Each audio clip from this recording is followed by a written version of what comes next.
Hello दोस्तों, welcome back to Edmic study hub.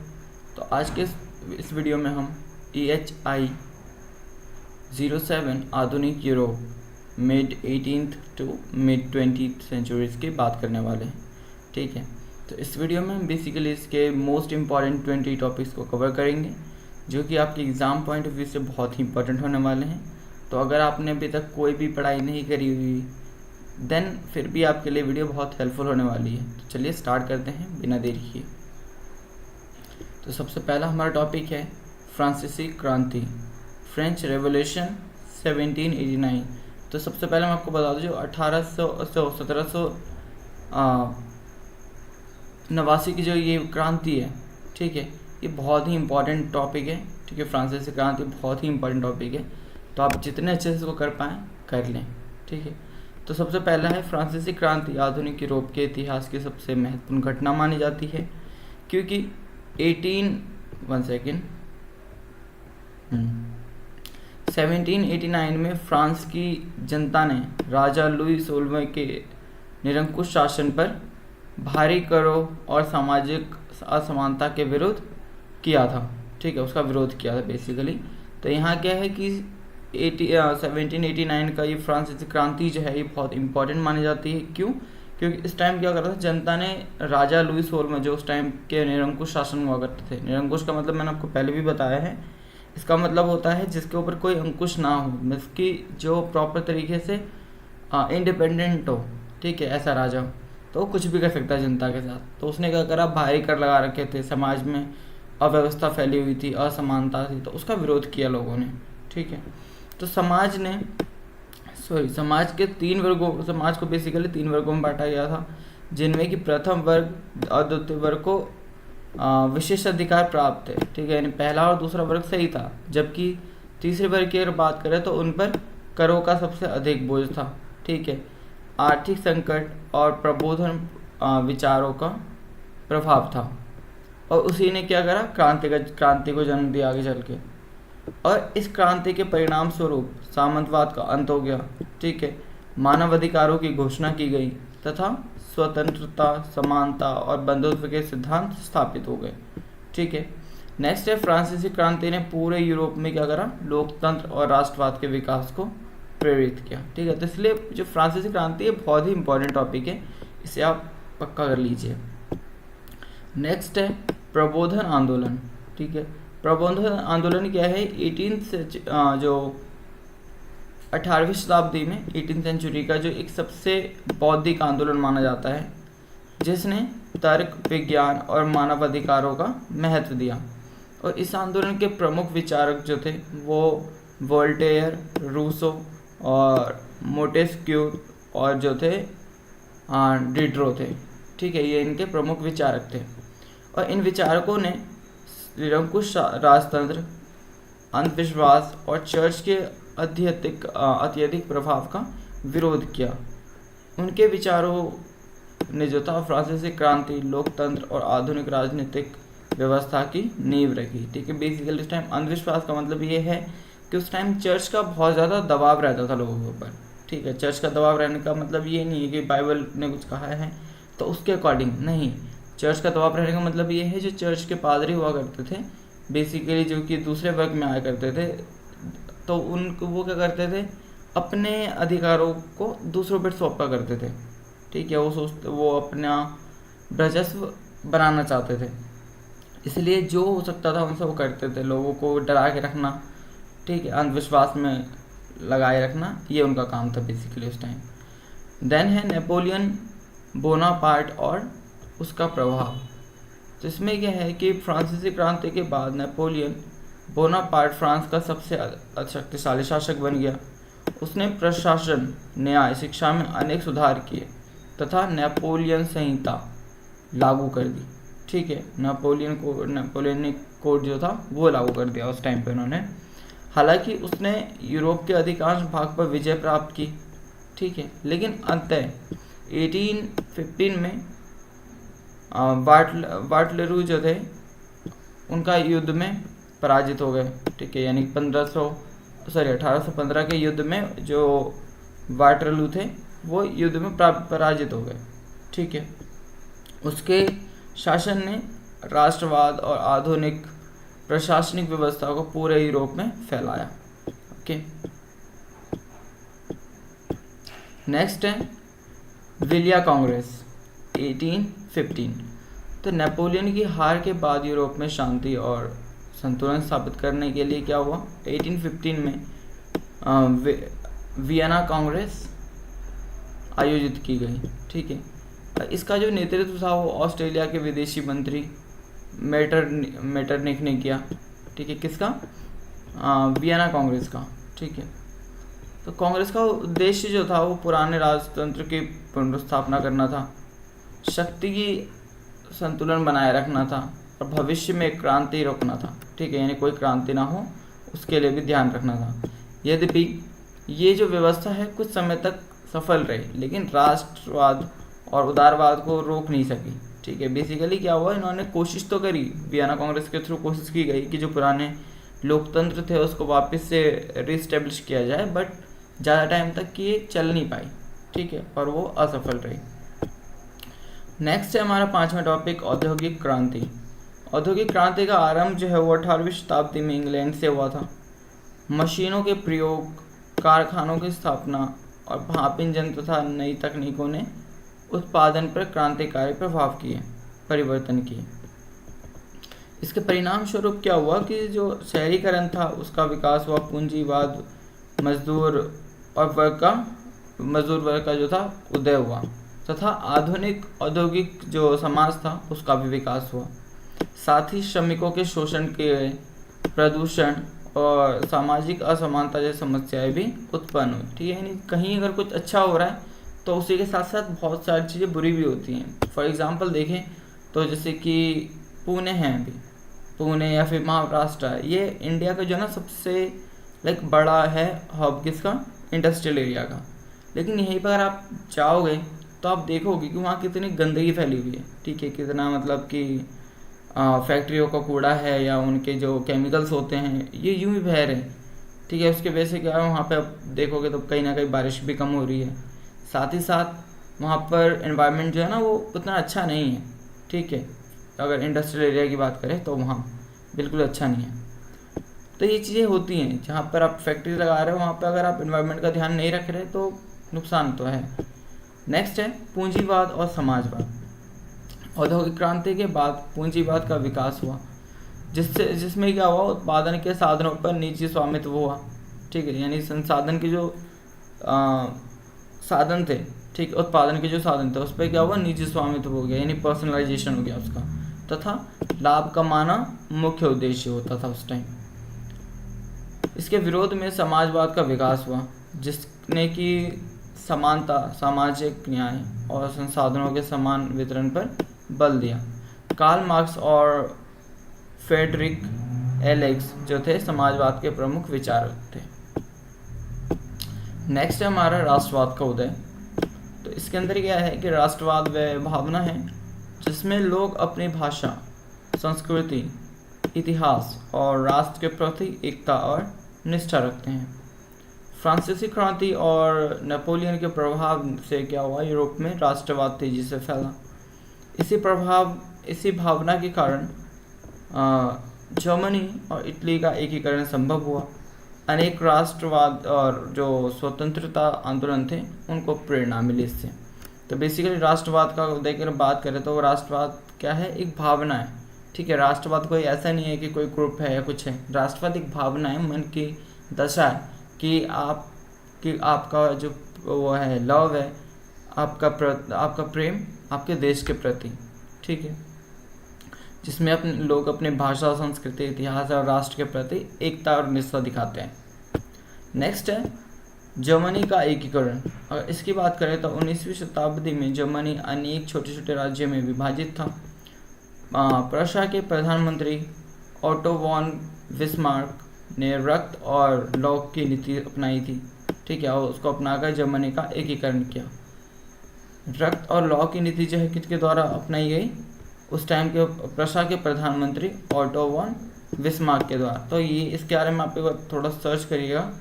ठीक है, रक्त और लौ की नीति मैं आपको दिखा देता हूँ। 1 सेकेंड, कोशिश करता हूँ मैं आपको दिखाने की।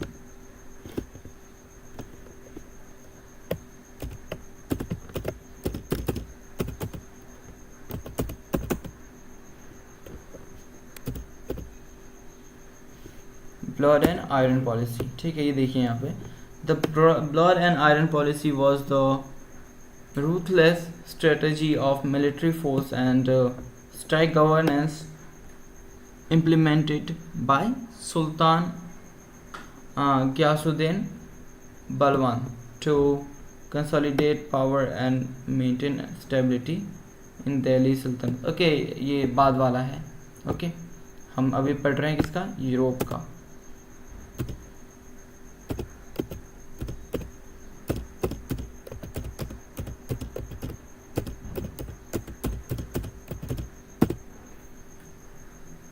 देखिए यहाँ पर है ना ये चीज़, ये रहा लौह और रक्त और लौह। इसको आप चाहे तो स्क्रीनशॉट ले सकते हैं, ठीक है, क्योंकि हमारे पास इतना समय नहीं होगा कि हम इसको भी कवर करें। ठीक है, स्क्रीनशॉट ले लिया आपने, चलिए आगे बढ़ते हैं। तो अब यहाँ पे क्या है कि 1871 में यवन साम्राज्य की स्थापना हुई और ये घटना जो था यूरोप की शक्ति संतुलन व्यवस्था में बड़ा परिवर्तन लेके आई। नेक्स्ट है इटली का एकीकरण। अगर इसकी बात करें तो इटली में जो था, बेसिकली इटली भी एक राज्यों में से विभाजित था, इन्हीं राज्यों में से विभाजित था, और मैजिनी, काबुर और गैरीबॉडी के प्रयास से इटली का राष्ट्रीय एकीकरण संभव हुआ। तो यानी कि उस टाइम जो था इटली वो भी कई भागों में विभाजित था और इनके प्रयासों से क्या हुआ, ये एकीकरण संभव हुआ। देन 1861 में इटली एक राष्ट्र बना तथा 1870 तक रोम भी इसमें शामिल हो गया। ठीक है, पहले जो रोम था वो इसका अलग भाग था, बट 1870 की बात करें तब तक क्या हुआ, वो भी इटली के साथ शामिल हो गया और यही यूरोप में राष्ट्रवाद की सबसे महत्वपूर्ण उपलब्धियों में से एक थी। ठीक है, नेक्स्ट है हमारा पॉइंट नंबर 10, साम्राज्यवाद और उपनिवेशवाद। तो 19वीं शताब्दी में यूरोपीय देशों ने एशिया और अफ्रीका में अपने उपनिवेश स्थापित किए। इसका मुख्य उद्देश्य था कच्चा माल प्राप्त करना, ठीक है, कच्चा माल प्राप्त करना, एक बाजार खोजना तथा राजनीतिक शक्ति बढ़ाना। ठीक है, किसका ये उद्देश्य था, उपनिवेशवाद का। ठीक है, यानी कि जो साम्राज्य बन रहा था वहाँ पे उनका उद्देश्य था, उस व्यापार का भी उद्देश्य था। साम्राज्यवाद के कारण यूरोपीय देशों के बीच प्रतिस्पर्धा बढ़ गई। प्रतिस्पर्धा का मतलब होता है कि कंपटीशन बढ़ गया, जिससे क्या हुआ कि प्रथम विश्व युद्ध की पृष्ठभूमि तैयार हो गई। ठीक है, यानी कि जबकि एक दूसरे के बीच चीज़ें सही नहीं चल रही थी तो उसी बीच क्या हुआ कि लड़ाई की स्थिति जो है वो पैदा हो गई, जिसको कि हम प्रथम विश्व युद्ध कहते हैं। उसकी एक नींव तैयार हो गई कि वहाँ धीरे धीरे करके वहाँ उतने बड़े स्तर तक पहुँच गया। उपनिवेशों में आर्थिक शोषण और राजनीतिक दमन भी बढ़ा। आर्थिक शोषण का मतलब है कि लोगों को आर्थिक रूप से परेशान करना, शोषण करना, ये सारी चीज़ें इसके अंदर हैं। और राजनीतिक दमन का मतलब ये है कि राजनीति सिर्फ बड़े लोगों के हाथों में थी और जो छोटे मोटे लोग हुआ करते थे उनका उस पर कोई अधिकार नहीं माना जाता था। ठीक है, ओके, तो अब हमारा जो नेक्स्ट टॉपिक है वो है प्रथम विश्व युद्ध 1914 टू 1918। तो ये क्या है, फर्स्ट वर्ल्ड वॉर है जो 1914 टू 1918 तक चला। तो प्रथम विश्व युद्ध जो है वो 1914 से 1918 तक लड़ा गया था और इससे इतिहास का पहला विश्व युद्ध माना जाता है। ठीक है, हिस्ट्री का फर्स्ट वर्ल्ड वॉर माना जाता है। इसके मुख्य कारण थे उग्र राष्ट्रवाद। उग्र राष्ट्रवाद मीन्स क्या है कि लाइक लोगों का जो प्रेम था ना अपने देश के प्रति वो ज़्यादा था, बट जो उनके लीडर्स थे वो उनको आगे नहीं बढ़ने दे रहे थे, जिसकी वजह से लोगों के अंदर गुस्सा भरा हुआ था, इस टाइप की चीज़ें।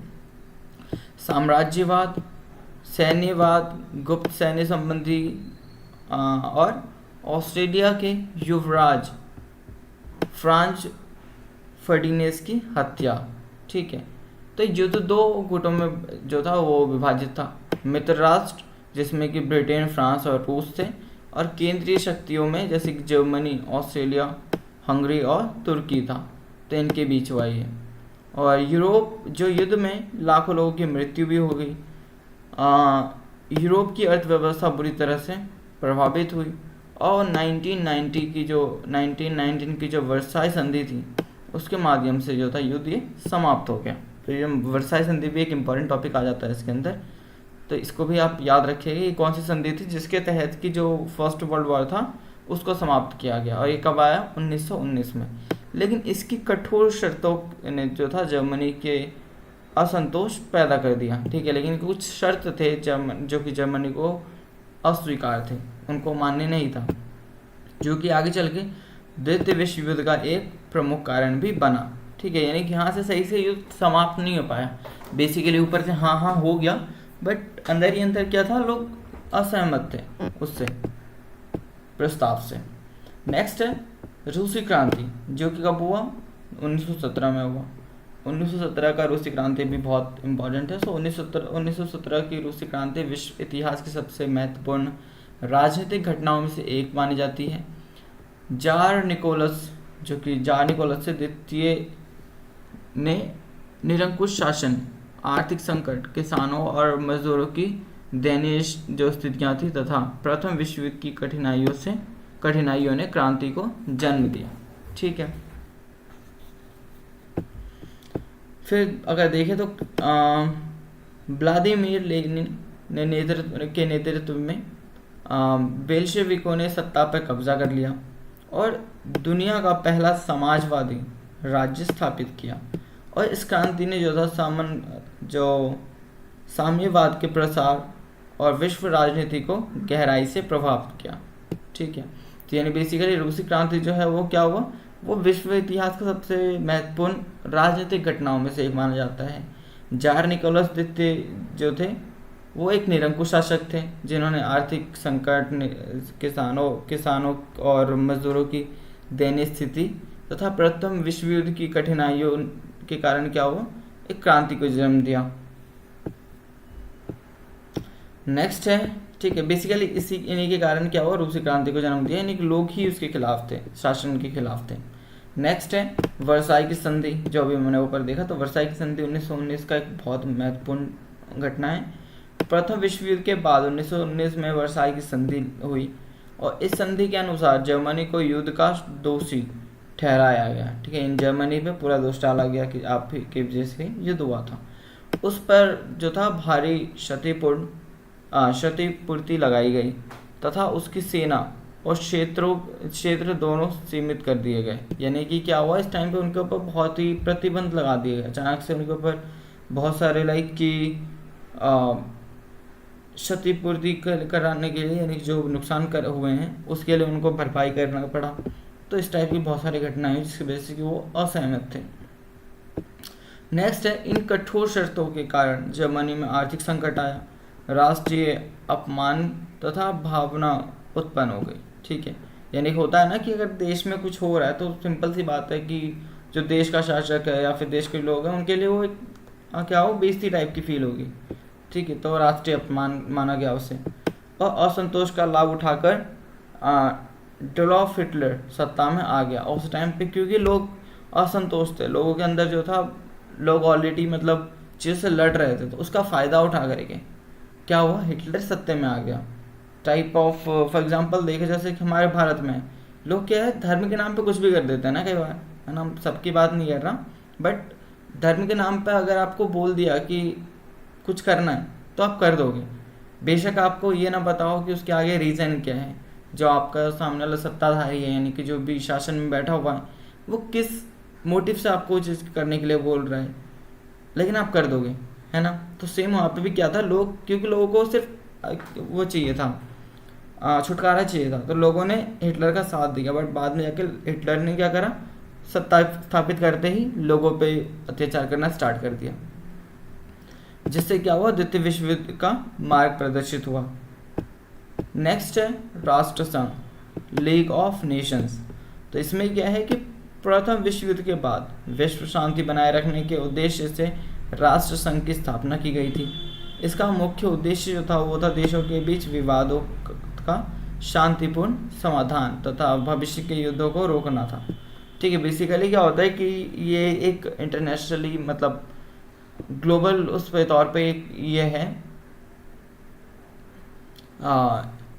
एक ग्रुप होता है जिनका क्या काम होता है कि ये किसी देश के बीच किसी तरह का भी कोई भेदभाव है या कोई लड़ाई चल रही है तो उसको शांतिपूर्ण ढंग से उसका समझौता करवाना। ठीक है, ताकि वो लड़ाई आगे ना बढ़े। लेकिन अमेरिका के सदस्य ना बनने, सीमित शक्तियों और बड़े देशों के सहयोग की कमी के कारण क्या हुआ, राष्ट्र संघ की जो प्रभावी सिद्ध था वो जो था प्रभावी सिद्ध नहीं हुआ। बेसिकली जो बड़े बड़े देश थे ना उस टाइम के, वही जो थे इस संघ में शामिल होने से उन्होंने मना कर दिया, जिस कारण क्या हुआ कि ये ज़्यादा सफल नहीं हो पाया। और यही इसकी जो सबसे बड़ी कमज़ोरी थी। नेक्स्ट है महामंदी, ग्रेट डिप्रेशन 1929। तो महामंदी का जो काल है वो 1929 को माना जाता है, जब अमेरिका के शेयर बाजार के पतन से विश्वव्यापी आर्थिक संकट उत्पन्न हो गया था, जिसे कि महामंदी कहा जाता है। उद्योग बंद होने लगे, व्यापार घट गया और करोड़ों लोग बेरोजगार हो गए। इस कारण महामंदी ने लोकतांत्रिक सरकारों को कमज़ोर कर दिया और जर्मनी तथा इटली जैसे देशों में तानाशाही शक्तियों का उदय बढ़ा दिया। ठीक है, नेक्स्ट है फासीवाद। इसमें क्या है कि एक तानाशाही राजनीतिक विचारधारा थी जिसका कि विकास इटली में बेनिटो मुसोलिनी के नेतृत्व में हुआ था। इसमें जो शक्तिशाली नेता पूर्ण राज्य नियंत्रण करता था। ठीक है, उग्र राष्ट्रवाद और लोकतंत्र का विरोध प्रमुख विशेषताएं थी इसकी। यानी कि उग्र राष्ट्रवाद यानी देश के प्रति प्रेम है, बट कैसा प्रेम है कि उसके लिए लड़ाई करेंगे। ठीक है, सिर्फ लड़ाई झगड़ा करना या फिर मन में असंतोष हमेशा रहना, इस टाइप की भावना थी, जिसका कि फ़ायदा उठा करके क्या हुआ, फांसीवाद का उदय हुआ, जिसके कारण। ठीक है, यानी कि लोगों के अंदर देश प्रेम है, बट जो रूलर है उसका फ़ायदा किस लिए उठा रहा है, ताकि वो अपनी सत्ता स्थापित कर सके। तो फांसीवाद में व्यक्तिगत स्वतंत्रता को सीमित कर दिया गया और सैन्यवाद को बढ़ावा दिया। बाद में ये विचारधारा यूरोप के अन्य देशों में भी फैली। ठीक है, अब आता है नाजीवाद। जो नाजीवाद था वो जर्मनी में एडोल्फ हिटलर द्वारा विकसित किया गया। ठीक है, वो एक विचारधारा थी। इसका आधार उग्र राष्ट्रवाद, कार्य श्रेष्ठता, यहूदी विरोध और तानाशाही शासन था। ठीक है, यानी कि जो फांसीवाद था ना, फांसीवाद का ही दूसरा रूप क्या है, नाजीवाद, जिसके अंदर एक सेम ही चीज़ें हैं, सारी चीज़ें। और हिटलर को हम जानते हैं, तो क्या है कि हिटलर ने बेरोजगारी कम की और सेना को मजबूत बनाया, लेकिन उसकी आक्रामक नीतियों और विस्तारवादी सोच ने द्वितीय विश्व युद्ध को जन्म दे दिया। नाजी शासन के दौरान लाखों जो यहूदी थे उनका नरसंहार हुआ। ठीक है, यहूदी यानी कि जो भी चर्च वगैरह के लोग थे उन पर बहुत ही अत्याचार हुआ और उनका नरसंहार हुआ।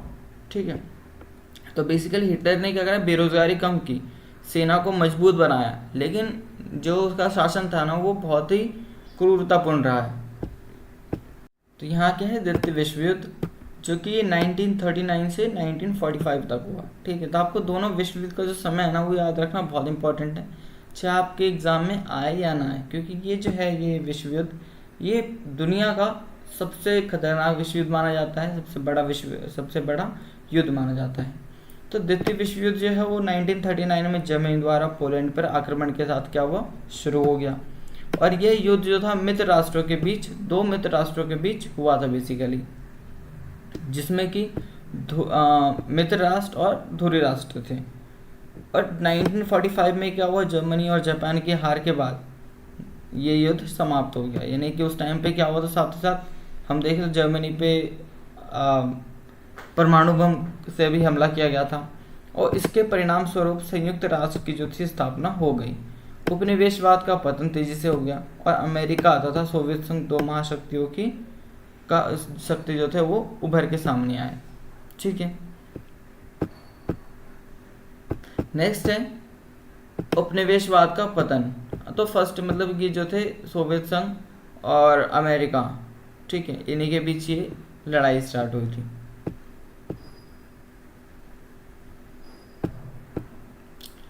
उपनिवेशवाद का पतन अगर देखें तो द्वितीय विश्व युद्ध के बाद जो था यूरोपीय देशों की आर्थिक और राजनीतिक शक्ति जो थी वो कमज़ोर हो गई, और इसके कारण एशिया और अफ्रीका के जो देश थे उन देशों में स्वतंत्रता आंदोलन को सफलता मिली।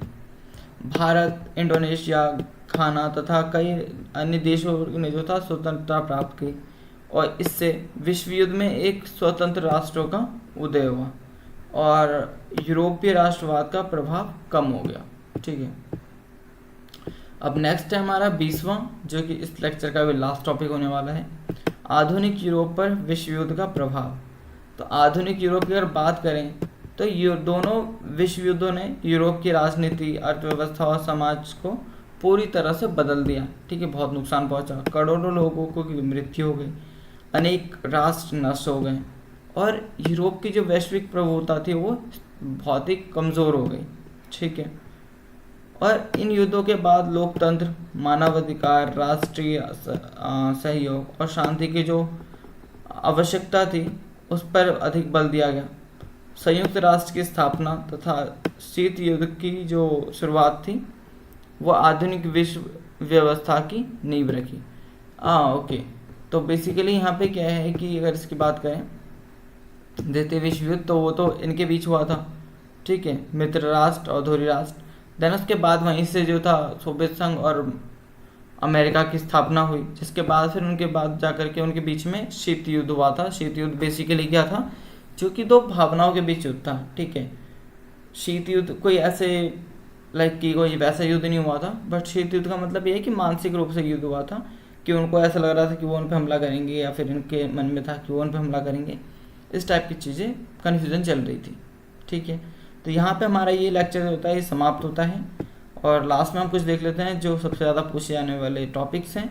ये कुछ ये हैं, ठीक है, कुछ 11 टॉपिक्स हैं, 10 टॉपिक्स। तो इसके आप स्क्रीनशॉट ले सकते हैं, अगर आपके पास समय हो तो आप पढ़ सकते हैं। अदरवाइज हमने सारे जो टॉपिक्स हैं वो कवर कर दिए हैं इस वीडियो के अंदर। अब कोई भी क्वेश्चन है या कोई भी चीज़ है जो मैंने आपको नहीं समझा पाया, तो उसके लिए आप कमेंट कर सकते हैं। साथ ही साथ अपना फीडबैक भी दे सकते हैं कि आपको वीडियो कैसी लगी। अगर अच्छा लगा तो लाइक, शेयर एंड सब्सक्राइब ज़रूर करें। अब मिलते हैं सेकेंड वीडियो में।